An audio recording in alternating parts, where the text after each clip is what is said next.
নমস্কাৰ, আপোনালোক সকলোকে স্বাগতম জনাইছোঁ অসম ফিচাৰ চেনেললৈ। আশা কৰোঁ আপোনালোক সকলোৰে খবৰ ভাল। ডিব্ৰুগড় ইউনিভাৰ্চিটিৰ ফালৰ পৰা বিটেক কোৰ্চৰ কাৰণে এডমিশ্যনৰ নটিচ বা এপ্লিকেশ্যন ফৰ্ম মুকলি হৈ গ'ল। এই ভিডিঅ'টোত আমি সকলোবিলাক ডিটেইলছ চাম। এপ্লিকেশ্যন ফৰ্ম কেতিয়াৰ পৰা ষ্টাৰ্ট হ'ব, লাষ্ট ডেট আৰু ইলিজিবিলিটি ক্ৰাইটেৰিয়া কি বা চিলেকশ্যন প্ৰচেছ কি, সকলোবিলাক তথ্য এই ভিডিঅ'টোত জনাম। ভিডিঅ'টো স্কিপ নকৰাকৈ সম্পূৰ্ণকৈ চাব। আৰু যদি আপোনালোকে আমাৰ চেনেল প্ৰথমবাৰৰ বাবে আহিছে তেন্তে ছাবস্ক্ৰাইব কৰি কাষত থকা বেল আইকনটো অন কৰি থৈ দিব।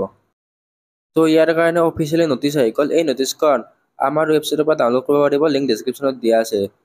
লিংকত ক্লিক কৰাৰ পিছত এনেকুৱা ধৰণৰ ইণ্টাৰফেচ আহিব। আপোনালোকে তলৰ ফালে স্ক্ৰল ডাউন কৰিব লাগিব। তাত ইম্পৰ্টেণ্ট ৱেব লিংক বুলি দিয়া আছে, তাত ক্লিক কৰিব লাগিব। ইয়াতে সকলোবিলাক ডিটেইলছ আপোনালোকে আমাৰ ৱেবছাইটৰ পৰা চেক আউট কৰি ল'ব পাৰিব। ইয়াতে অফিচিয়েল নটিচ PDF ইয়াতে ডাউনলোড হেয়াৰ বুলি দিয়া আছে। আৰু ইয়াতে এপ্লিকেশ্যন ফৰ্মৰ লিংকো দিয়া আছে। Application form, next DUET official website, help desk সকলোবিলাক দিয়া আছে। এতিয়া আমি অফিচিয়েল নটিচ PDFত ক্লিক কৰিম। নটিচৰ PDFত ক্লিক কৰাৰ পিছত ইয়াতে PDFটো ডাউনলোড হৈ যাব। এডমিশ্যন নটিচ হয় BTech and MTech program. BTech আৰু এমটেকৰ কাৰণে হয়। ইয়াতে অনলাইন এপ্লিকেশ্যনটো ইয়াতে বহুত ফ্ৰেছ এণ্ড লেটাৰেল এণ্ট্ৰিৰ কাৰণে আৰম্ভ হৈ গৈছে। এতিয়া ইয়াতে ডেটবিলাক জনাম। ফাৰ্ষ্ট কি কোৰ্চ আছে। বিটেকৰ কাৰণে computer science and engineering, next আছে ইলেক্ট্ৰনিক এণ্ড কমিউনিকেশ্যন ইঞ্জিনিয়াৰিং, তাৰপিছত আছে মেকানিকেল ইঞ্জিনিয়াৰিং, তাৰপিছত আছে পেট্ৰলিয়াম ইঞ্জিনিয়াৰিং। বিটেকৰ কাৰণে এই 4টা কোৰ্চ আছে। নেক্সট এমটেকৰ কাৰণেও চেম কোৰ্চে আছে, computer science and engineering, electronic and communication engineering, mechanical engineering আৰু petroleum engineering. Next eligibility criteria. Eligible criteria দিয়া আছে, candidate should have passed 10+2 examination with physics, chemistry, biology, expect computer science and engineering and electronic and communication engineering for which chemistry is not mandatory. যদি আপোনালোকে এই দুটা কোৰ্চৰ কাৰণে কৰে তেনেহ'লে কেমেষ্ট্ৰিটো mandatory নহয়। কেমেষ্ট্ৰি থাকিলেও প্ৰব্লেম নাই, নাথাকিলেও প্ৰব্লেম নাই। আপোনালোকে ধৰিব পাৰে ফিজিক্স, কেমেষ্ট্ৰি, মেথামেটিক্স। PCMৰ পৰাই হয়। আৰু ইয়াতে আপোনালোকৰ candidate must obtain at least 45 marks and যিবিলাক ৰিজাৰ্ভ আছে, জেনেৰেলৰ কাৰণে 45% লাগিব আৰু বাকীবিলাক কেটেগৰীৰ কাৰণে ইয়াতে 40%। নেক্সট ইলিজিবিলিটি ক্ৰাইটেৰিয়াটো হৈছে must have CEE Assam engineering and JEE 2025 score card. আপোনালোকে যদি আছাম ছায়েন্স এণ্ড টেকন'লজি ইউনিভাৰ্চিটিৰ কম্বাইন এণ্ট্ৰেন্স এক্সামটো দিছে তেনেহ'লে ইয়াতে এপ্লাই কৰিব পাৰিব। নহ'লে যদি JEE দিছে তেনেহ'লে এপ্লাই কৰিব পাৰিব। বিটেকত CEE বা JEE কোনোবা এটা আপোনালোকে যদি এণ্ট্ৰেন্স এক্সাম দিছে তেনেহ'লে আপোনালোকে ইয়াতে এপ্লাইৰ কাৰণে এলিজিবল হয়। নেক্সট ইয়াতে দিয়া আছে that candidate must be a citizen of India with a permanent residence certificate of Assam. আপোনালোকে অসমৰ স্থায়ী বাসিন্দা হ'ব লাগিব। আৰু ইয়াতে এজ লিমিট,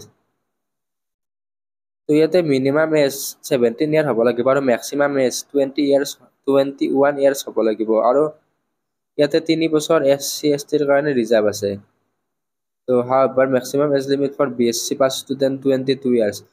যিবিলাকে নৰ্মেল BSc হৈ গ'ল, এনেকৈ BSc পাছ কৰিছে, তেওঁলোকৰ কাৰণে 22 এজ লিমিট হয়। নেক্সট ইয়াতে আৰু আপোনালোকৰ the candidate must possess a good moral character. Next physically আৰু মেণ্টেলি ফিট হ'ব লাগিব। বাকী আপোনালোকে এমটেকৰ কাৰণে চাই ল'ব। এমটেকৰ পৰা আমাৰ ৱেবছাইটৰ পৰা চাই ল'ব পাৰিব। Next lateral entry for B Pharm. Third চেমত বিফাৰ্মৰ কাৰণে লেটাৰেল এণ্ট্ৰি কি হয়? Pass minimum 3 years diploma examination with at least 45% any branch of engineering technology. যদি আপোনালোকে বিটেকৰ লেটাৰেলৰ কাৰণে এপ্লাই কৰিব খোজে তেনেহ'লে আপোনালোকৰ 3 বছৰৰ ডিপ্ল'মা মানে পলিটেকনিকটো থাকিব লাগিব। নেক্সট আৰু এটা অপশ্যন আছে, pass BSc degree from a recognise university as defined by UGC and passed 10+2 examination with mathematics as a subject. আপোনালোকৰ যদি BSc পাছ হয় তেনেহ'লে ইয়াত এপ্লাই কৰিব পাৰিব। চেমেই হয়, মেণ্টেলি আৰু ফিজিকেলি ফিট হ'ব লাগিব। Next admission criteria and procedure. Selection process কি আছে? চিলেকশ্যন প্ৰচেছটো CEE কম্বাইন এণ্ট্ৰেন্স এক্সাম, ইঞ্জিনিয়াৰিঙৰ যিটো CEE আছে সেইটো নহ'লে JEE স্ক'ৰেৰে আপোনালোকে এডমিশ্যন ল'ব পাৰিব। যিবিলাক ইলিজিবল কেণ্ডিডেট আছে তেওঁলোকে ইয়াতে এপ্লাই কৰিব পাৰিব। তাৰপিছত তেওঁলোকৰ ফালৰ পৰা মেৰিট লিষ্ট প্ৰকাশ কৰিব, তাৰপিছত তেওঁলোকৰ ফালৰ পৰা ডকুমেণ্ট ভেৰিফিকেশ্যন এইবিলাক কৰিব। শিডিউল তো ইয়াৰ এপ্লিকেশ্যন ফৰ্মখন বহুত ফ্ৰেছ এণ্ড লেটাৰিয়েলৰ 6 মে'ৰ পৰা ষ্টাৰ্ট হৈ যাব আৰু এমটেক কৰ্চৰ কাৰণে লাষ্ট ডেটটো হৈছে 31 মে' তাৰিখ। তো যেতিয়া CEE কম্বাইণ্ড এণ্ট্ৰেন্স এক্সামৰ ৰিজাল্ট দিয়ে তেতিয়া আপোনালোকে ইয়াৰে এপ্লাইটো কৰি ল'ব, কাৰণ ইয়াতে স্ক'ৰ কাৰ্ডখন আপোনালোকে আপলোড কৰিব লাগিব। নেক্সট, হাউ টু এপ্লাই, কেনেকৈ এপ্লাই কৰিব। এপ্লিকেশ্যন ফৰ্ম এডমিশ্যনটো আপোনালোকে ডিব্ৰুগড় ইউনিভাৰ্চিটিৰ ইয়াৰে অফিচিয়েল ৱেবছাইটত যাব লাগিব, অনলাইন মোডেৰে কৰিব লাগিব। তো ৱেবছাইটৰ লিংকটো আমাৰ পেজতে দিয়া আছে, তাৰে পৰা ডাইৰেক্টলি ৰিডাইৰেক্ট হ'ব পাৰিব। তো যদি আপোনালোকে ইঞ্জিনিয়াৰিং কৰ্চৰ কাৰণে ইণ্টাৰেষ্টেড হয় বা যিবিলাকে CEE বা JEE দিছে তেওঁলোকে ডিব্ৰুগড় ইউনিভাৰ্চিটিত এপ্লাই কৰি ল'ব পাৰিব। তো কিবা নতুন নটিচ দিলে আমাৰ চেনেলত দি দিম। তো আমাৰ হোৱাটছআপ গ্ৰুপতো কিছুমান আপডেট দিয়া হয়। তো কেতিয়াবা কিছুমান ইউটিউবত দিয়া নহয়, হোৱাটছআপ গ্ৰুপতে অনলি শ্বেয়াৰ কৰা হয়। তো আপোনালোকে আমাৰ হোৱাটছআপ বা টেলিগ্ৰাম গ্ৰুপত জইন হৈ ল'ব, লিংক ডেছক্ৰিপশ্যনত দিয়া থাকিব। তো এই ভিডিঅ'ত এইখিনিয়ে আছিল, ধন্যবাদ।